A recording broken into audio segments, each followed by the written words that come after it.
তোমাদের সাথে ফুলকপি দিয়ে ডিম রান্না শেয়ার করব, কিভাবে রান্না করি দেখতে থাকো।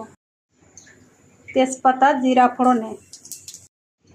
রান্নাটায় আমি পেঁয়াজ রসুন দেব না, আদা বাটা, জিরা বাটা, লঙ্কার গুঁড়ো,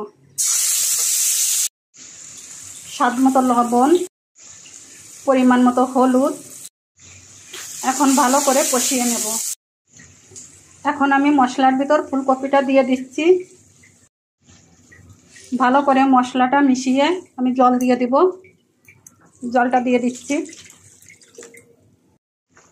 ফুলকপিটা নরম হয়ে গেছে, এখন আমি ডিমটা একে একে দিয়ে দিচ্ছি।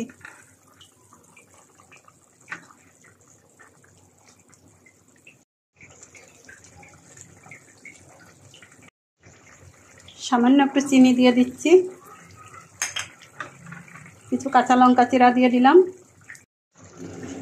রান্নাটা আমার হয়ে গেছে, এখন ভাজা জিরার গুঁড়ো দিয়ে নামিয়ে দেব। যদি আমার রান্নাটা ভালো লাগে, লাইক কমেন্ট শেয়ার দিয়ে আমার পাশে থেকো।